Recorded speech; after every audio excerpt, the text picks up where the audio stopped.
Olá a todos e sejam muito bem-vindos!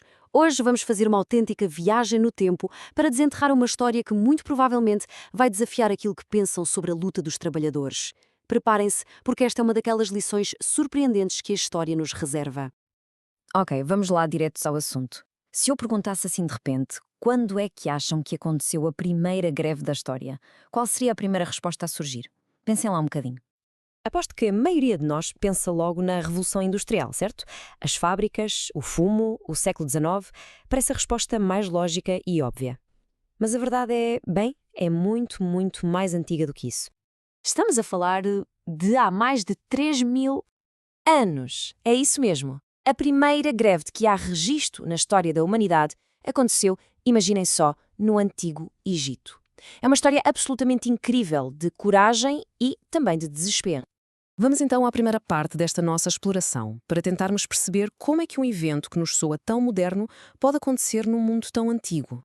Ora bem, o nosso cenário é o Egito, por volta de 1152 a.C. Estamos no reinado do faraó Ramsés III, uma época marcada por uma série de guerras muito, muito caras que, como vamos ver, tiveram consequências diretas e graves na vida das pessoas comuns. E para percebermos a greve, temos mesmo de perceber a crise que a motivou. Nenhum protesto destes acontece do nada e este, claro, não foi exceção. O que vemos aqui é, no fundo, uma reação em cadeia. As vitórias militares, apesar de serem vitórias, esvaziaram completamente os cofres do Estado. Isto, por sua vez, levou a um aumento da corrupção. E, mais importante para a nossa história, a máquina estatal começou a falhar na sua tarefa mais básica, a distribuição de bens essenciais à população. E agora temos de desfazer aqui um mito muito popular. As grandes obras do Egito, como os túmulos no Vale dos Reis, não foram construídas por escravos. Nada disso. Foram obra de artesãos altamente qualificados que eram pagos pelo seu trabalho. Eram, na prática, funcionários do Estado.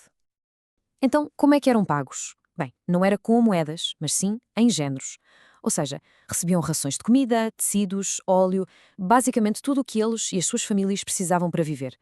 E este ponto é fundamental. Um atraso no pagamento não era um mero inconveniente, era uma ameaça de vida pura e simplesmente. Chegou a altura de conhecermos os protagonistas desta história, os homens que construíam a eternidade para os faraós, mas que, ironicamente, lutavam para sobreviver ao dia a dia. Estes trabalhadores viviam numa aldeia chamada Deir el-Medina, que foi construída de propósito para eles. E não eram os trabalhadores qualquer, eram a elite, pedreiros, escribas, pintores. Eram homens cultos que sabiam perfeitamente o seu valor e a importância do trabalho que faziam. E então, em novembro de 1162 a.C., o pagamento não chegou. Passou um dia, depois dois, passou uma semana, passaram 18 dias. Imaginem 18 dias sem receber as rações que garantiam a sua sobrevivência. Isto significava, na prática, que não havia pão para comer, não havia peixe, não havia óleo para as lamparinas, nem tecidos para se vestirem. O desespero começou a instalar-se. Estavam a ser levados ao limite da sua resistência. E foi precisamente neste ponto de ruptura que estes homens decidiram fazer algo que nunca antes tinha sido feito. Algo que iria ecoar por mais de 3 milénios. No dia 14 de novembro, cerca de 60 destes artesãos tomaram uma decisão.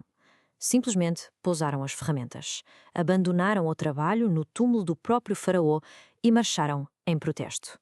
A ação deles foi de uma ousadia incrível. Estavam basicamente a dizer ao homem mais poderoso do mundo: nós não construímos a tua eternidade se tu não garantires a nossa vida. E como é que nós sabemos tudo isto com tanto pormenor?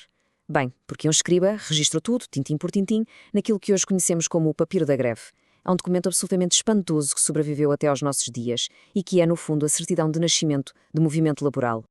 E as palavras deles, que ficaram registadas no papiro, são de uma força impressionante. Escutem só. Estamos com fome. Já passaram 18 dias deste mês. Não temos vestidos, nem peixe, nem legumes. Escreve isto ao faraó, pois queremos o nosso sustento. É a voz destes trabalhadores a chegar-nos intacta de há mais de 3.000 anos. Mas então, a pergunta que se impõe é: resultou? O que é que aconteceu a estes trabalhadores tão corajosos? Vamos ver qual foi o desfecho e, mais importante, o legado desta luta. Sim, resultou!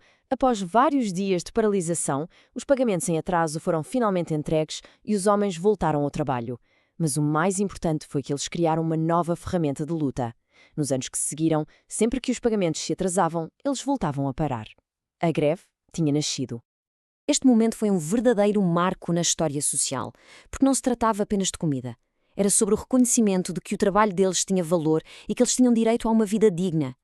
Pela primeira vez, um grupo de trabalhadores organizou-se e venceu. No fundo, o que esta história do Antigo Egito nos deixa é uma lição intemporal. A luta por condições justas e pela dignidade humana não é de todo uma invenção moderna. É um fio condutor que une toda a nossa história enquanto civilização. Fica a pergunta: será que 3.000 anos depois a essência desta luta mudou assim tanto? Histórias como esta mostram-nos como o passado está vivo e tem tanto para nos ensinar sobre o presente. Se gostaram desta análise, fica o convite para explorarem o blog e o canal Espaço de Maria, onde continuamos a partilhar estas curiosidades e a refletir sobre elas. Há sempre mais um capítulo fascinante da história à espera de ser descoberto.